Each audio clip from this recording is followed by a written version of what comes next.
You are crazy if you don't watch this one.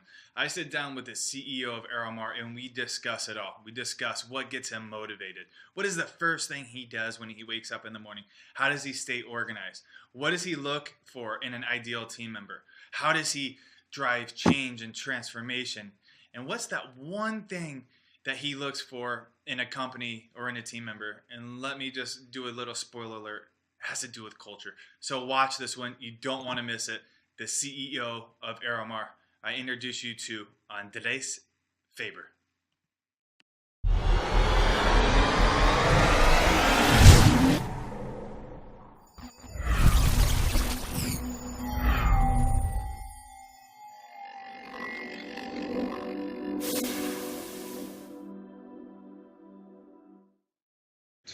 So let's kind of just jump it off and start here. You've been part of the C-suite for so long. You've been at the top.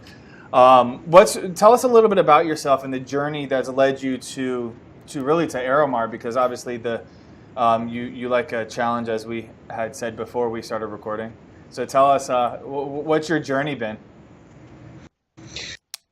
Well, actually, I started as a agent in Mexico City Airport. I started putting bags into planes when I was 18. Fantastic. I always loved planes, and I thought that as I love planes, I should become a pilot. I mean, it was like the reasonable choice. Right. But I decided to be close to the planes at the beginning, so I started as a ramp agent working for American Airlines 30 years ago. Oh, wow. And then I became a passenger service agent, ops, ramp, whatever, until I was able to finish my studies, and I became a pilot of Mexican Airlines. And then a few years ago, I thought that my life was solved and I would become a pilot until I retired, and that would be a simple life, Right. a reasonably simple life, right? Yeah. But then I started being conscious that I wanted to do more things. So I started studying another career, studying engineering, and then life took me away from Mexicana when there was a big round of layovers, and I was cut off from Mexicana after 7 years. Oh, wow. So I started growing at another airline, finding a job in a very small airline, and started learning that I could do more things. Right. I could help in the engineering department with things that I knew about the 727 regarding dispatch operations. Yeah. And I started growing professionally by actually helping. I was never paid additional money to do extra things, but I love to learn and I love to do more things. And then I moved through the ranks, being in charge of a safety department of a small airline, then on operations But of let's another car airline. Let's even hit Yeah. there, because that's a really important topic that I think most people miss is you were doing additional things and you weren't even getting paid for it. What was your kind of thought process behind doing something like that? You liked helping, but did you see that there might have been an advantage later on in life or later on in your career? Because as you gain more skills, you're obviously you Of have course. more impact to the company. Did you kind of course. connect those two? Of course. Yeah. I loved to learn more things. For me, it was important to grow internally, grow my knowledge base and learn my skills, abilities, improve all those. But Right. besides that, I was sure that if I could prove myself and prove to others that I was helpful and I was not a burden in terms of cost or whatever, that I would be given more things to do. And actually, Right. that's how it happened, by helping the engineering department when there was a need to put someone in charge of the safety office. The director of operations looked at me, or they talked among themselves, and they said, well, there's a guy that's always helping. He doesn't seem to be too dumb. Yeah. And he's never charged us for anything, and he's always available. We ask, and he studies and do things. Let's put him in charge. And that is the first time I was formally given the responsibility of an office, and I was able to make more money by proving that. And actually, that's how I have moved through my life, Nate. I have switched jobs a couple of times, Right.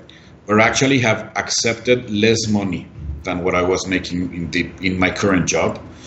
But because I know that the challenge, that new position will give me more opportunities to grow afterwards by the things that I would be doing, learning, or achieving, right? Right. So I have learned that money comes later. Yeah. That if you change jobs only because of money, well, of course, there's moments in our life where we need to change jobs because we need more money. Right. But that shouldn't be the driver all your life. The driver should explore years from now. And you know what? And maybe this is kind of personal, but when I was little, I always dreamt of being the CEO of an airline.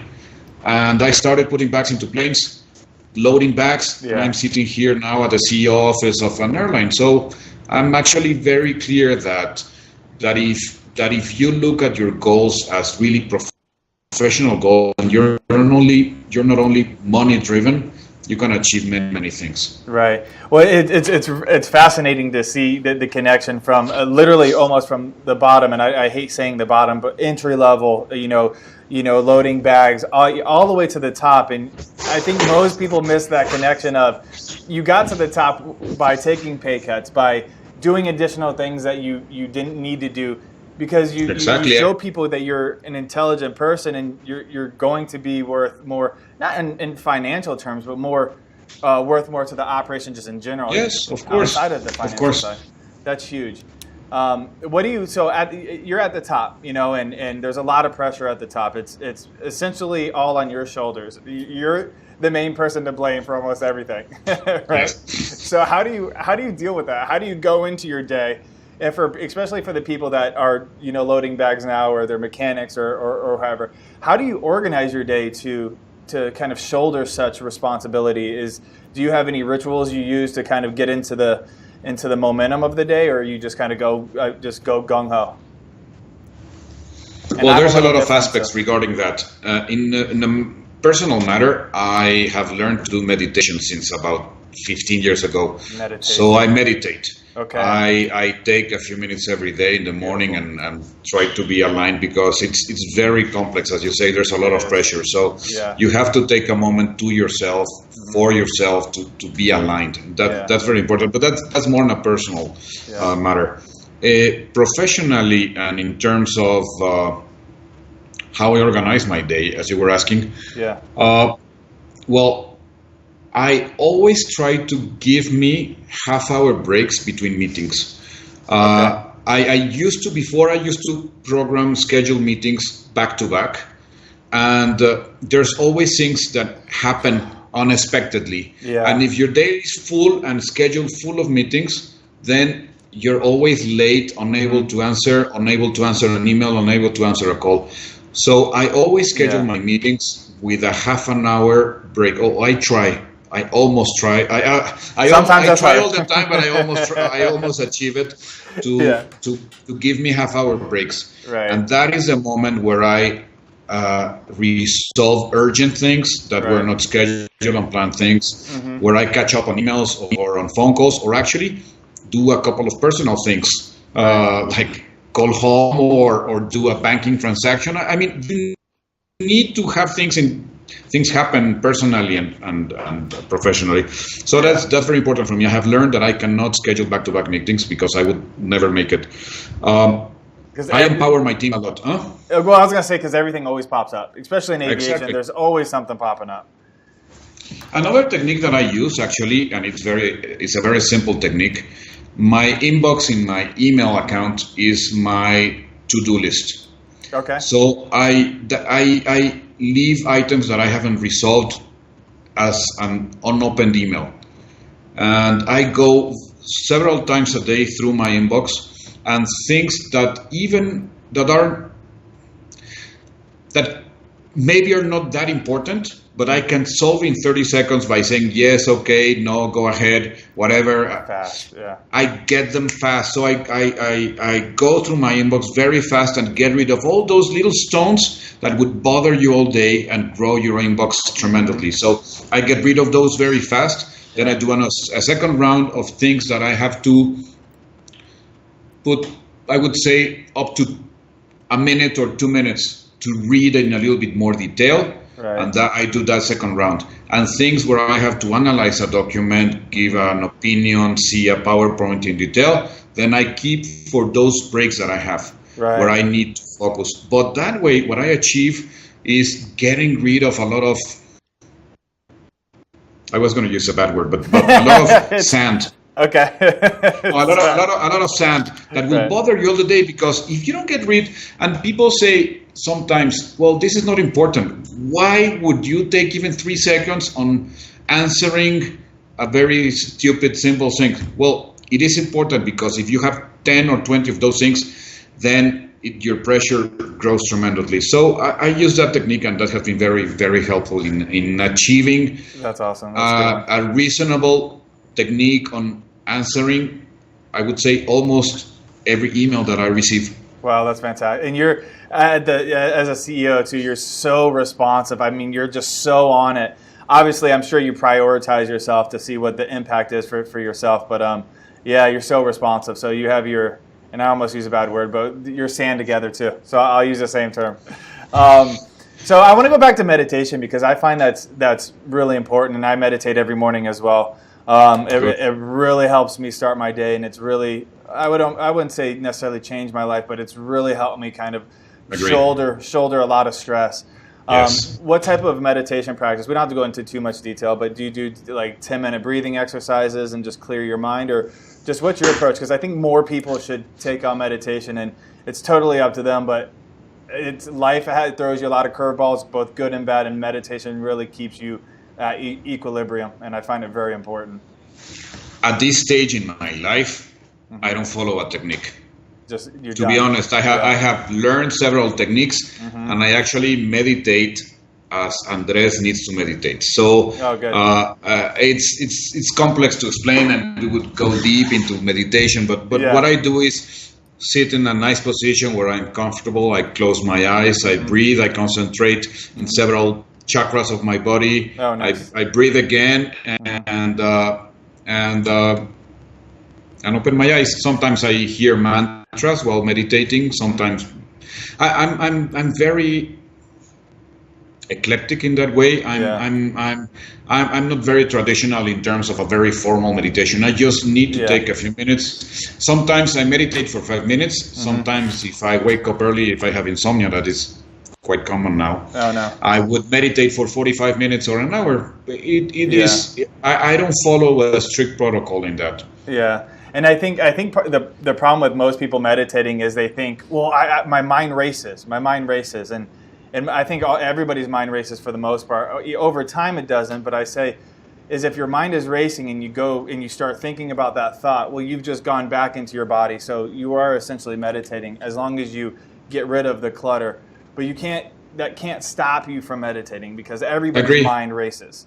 But agree, and you have to understand that is normal, and you have to allow your mind to go, allow it to go, and then say, okay, you're gone, let's come back.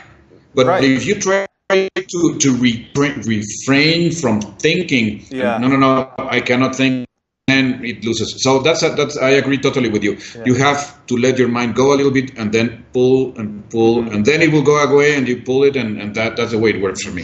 That's so great. I'm a very thoughtful person. I think a lot. I'm constantly thinking, analyzing. Yeah. So for me, I cannot blank my mind. I cannot put it in blank as the experts say that I can't. I think, and then I allow myself to think a little bit and say, okay, let's focus back here. Right. Yeah. Well, some people call that ADD, but I don't think that's it. I'm the same way. Like, your mind just can't stop, and that kind of leads me to and that's why you are where you are today too. Is if you don't constantly think, if you're just constantly just doing what's necessary, then especially if you're transforming an operation, it's not going to get done that way. So you go into an operation and you're leading the transformation. What's the first thing you look for in a transformation? Whether that's an airline, I know you did a couple stints outside of the aviation, but over the past 10 years it's been aviation. So what's your transformation method? Obviously that's more complex than a simple question, but what's that one thing? Yeah, a lot more complex. But what's that one thing you look for? It might be kind of that sweet spot that you're looking to change first. What's your go-to in transforming an operation? Culture. Okay. Culture. You can cut costs. you can increase revenues or try to increase revenues. But if you don't change the culture of a company, nothing will transcend. Nothing will happen. You can bring the best IT systems technology. You can write the best processes in the world. You can go and market and spend millions of dollars in marketing. If you don't change the culture, if you don't achieve a change of culture, nothing can be done. Nothing will happen. Nothing. So when you say culture, and culture for each one of your operations is a little bit different. Yes. Where do you focus on the culture side? Is it the hiring? Is it unfortunately maybe getting some bad seeds out of the operation? Yes. Both. Yes. Both. I think I always give an opportunity. I always think that everyone deserves an opportunity, because maybe someone is not performing as expected because he was not led correctly, he was not coached correctly, or given the knowledge or training or whatever. Right. So I always give an opportunity, but after a few months, you start realizing who has the right attitude. And actually, that's very important. For me, it comes in this order. I first look for attitude, then for skills, and finally for knowledge. Knowledge can be learned. Skills could be, but it's more complex. But attitude, it needs to be part of you. Yeah. So my first analysis looks at the attitude of the people, the attitude of the executives that I have surrounding me, the attitude of the frontline employees that are there, and skills. You can develop skills. It will take more time, but you can develop skills. And knowledge, you train someone on how to use Word, how to use a tool, how to use a horoscope, how to sell, and that can be taught. But attitude. So my first focus is attitude, and I always try to sense the attitude. And sometimes when I say changing the culture, is trying to understand if there is, if a change of attitude of the company is feasible. Right. And Aeromar is a good example. I'm sitting here at Aeromar trying to change a company, transform a company that has been almost exactly the same during 30 years. We're turning 30 this year. Wow. Doing the same things the same way with the same results.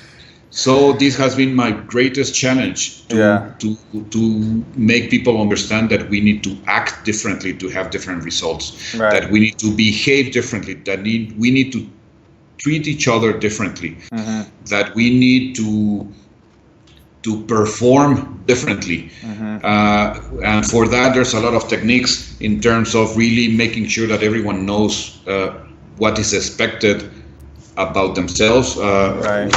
In terms of goals, in terms of attitudes, in terms of many things. So when I look for people, as I was saying, I look for attitude, then skills, and finally knowledge. But I'm looking for people that want to be part of a change. Yeah. As you said, I have either created companies or transformed companies. That's what I like to do, and I think that's your passion. That's my passion. So I have been inviting people to join this team that actually want to have the mettle of a transformation. That is what it's driving them. And what I'm trying to encourage here is the people that are part of this company to believe that this company can be transformed and want to be part of that transformation. And I think that is the essence of the change of culture. Well, I think it's so important that you're saying all of this, because as a leader at the top, of course, everybody wants to transform a company, and everybody says, there's the age-old saying, there's no growth in the comfort zone. But it all starts, like I mentioned earlier, it's all on your shoulders. It's all your problem starting off, from the good and the bad, unfortunately, right? But I think the way you think, even the way you take care of your mind, I have no doubt that you guys are gonna do some big things. Thank you. It all starts from the top. No, sincerely. I actually got a little goosebumps because I didn't think of talking to you. I would hear such a clever man speak of culture and meditation, and I think it's so vastly important.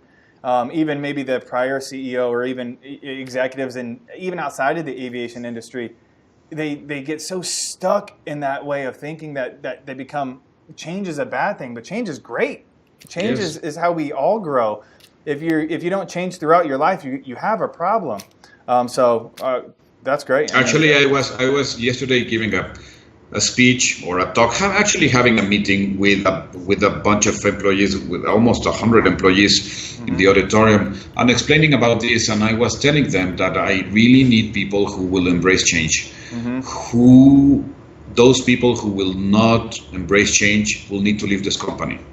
Right. And actually, there's someone that talked about this a long time ago, and it's Charles Darwin, with his theory of evolution. And he said that the species that survive are not the strongest species, or the species that easily adapt to change, to the change of an environment. And the environment in aviation, in Mexico, and in the company has changed. Right. So I need people that is willing to adapt to that change, think out of the box, think differently, and be ready to do things in a different way. Yeah, that's huge. Are you finding because I've experienced this as well. Are you finding that there's a nice population, obviously not everybody, not even 50%, but is there a lot of people that are having trouble with change because they're so stuck in the way? Always people that have been here for many years. So and you have those two groups.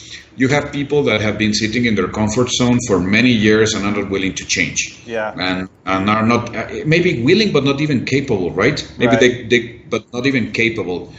And there's another group of people that have been sitting here doing the same thing, expecting a change. Right. Ready to jump and move, and that's what they wanted. They wanted to be able to think creatively, do things differently, be heard, bring ideas. So it's amazing how fortunately the majority of the people that have been here for a long time are willing to experiment how it feels to change, how it feels to do things differently. Yeah. But as always, there's always a small group that is not able to adapt to this, and some have left the company. Right.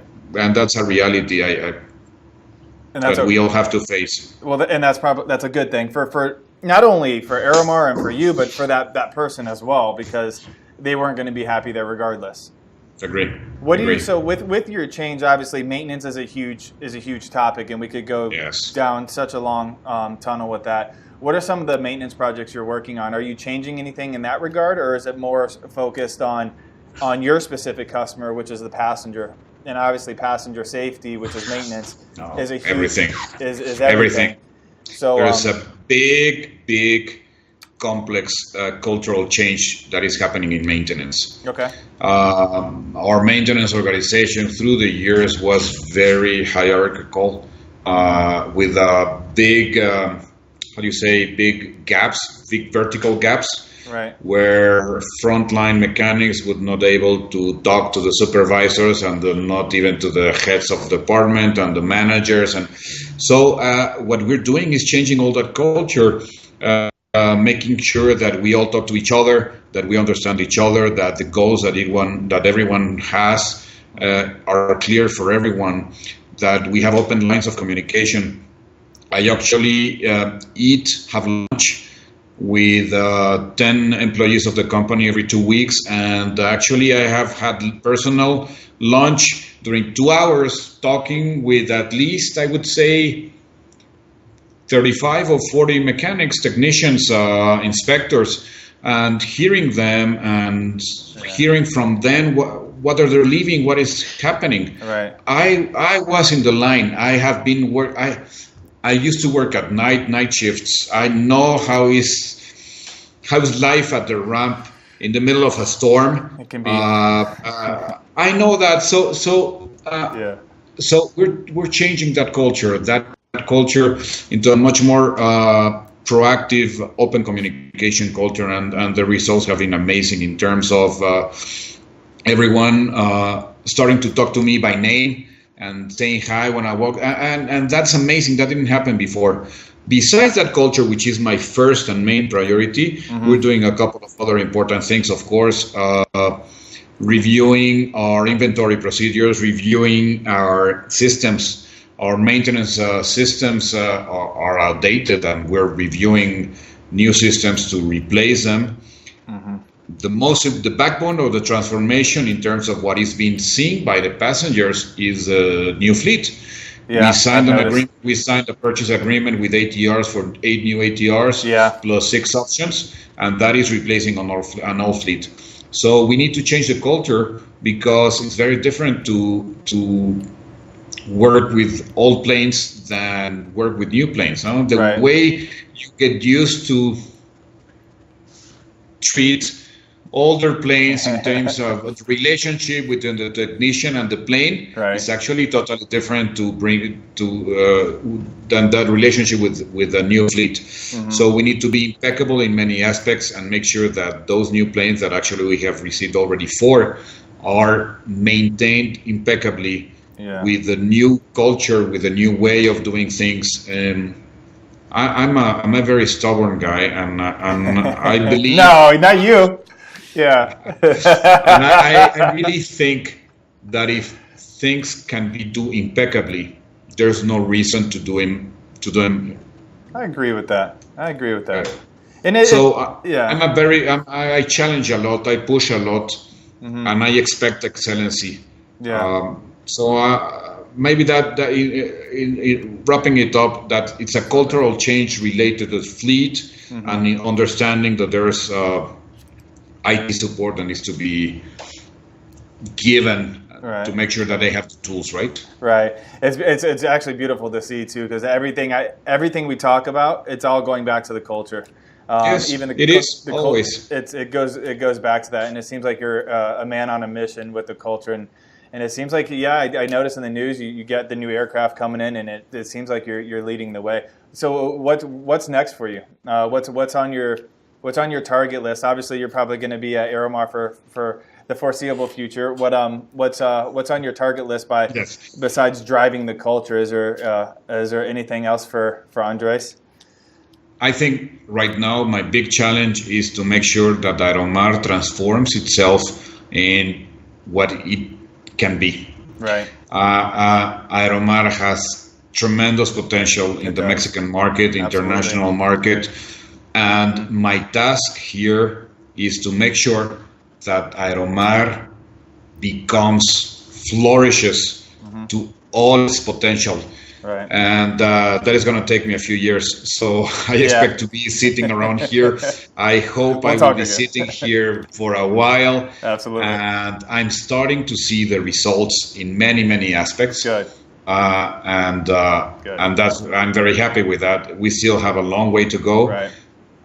Many, many things that we can and we will be doing here at Aeromar. And that's next for me. As far as I can see. That's good. I don't look see too far. much further than that. Exactly. Yeah, don't. That's great. So where can people find you? Obviously, you're a busy man, so we're going to keep your contact under wraps. But people can find you on LinkedIn if they need to connect. But yes. But there's a LinkedIn account in Aeromar also of Aeromar that our HR department is monitoring. Okay. I think that I'm sure we set up a hiring recruiting process with LinkedIn that is taken care about by our HR department. Perfect. Okay. And as you did, you sent me the message on LinkedIn. You're good. Honestly, I'm sorry. I don't go into LinkedIn. I don't have too much time. Okay. So I take a look around every couple of weeks or whatever, but I promise I will reply sometime. Well, I tried to get you to dinner, but you were out of the country, so I get it. Yes. I get it. So I'm gonna point people to because obviously you talked a lot about culture, and I think people are gonna watch this and be inspired, especially since we have a nice Mexican viewing just from some of our clients and some of the people we work with. So I'm gonna push people to your HR page on LinkedIn, and yes, I'm sure you might see some positive effects, and I encourage people to do so, because if it's you at the top, it's going to be a great place to work, as long as it's the people that do like change and like something different. So thank you. I appreciate your comments, Nate. Really, absolutely, thank you. Andrés. I know you're a busy man, and we're running on the 30, and I promised you 30 minutes. So let's leave it there, and I wish you nothing but the best, and I'll definitely stay in contact. Likewise. All right, Andrés. I hope to be in contact soon. Absolutely. And reporting great results in Absolutely. the near future. I'll see you in Mexico. Take care. Bye. Take care. Bye now.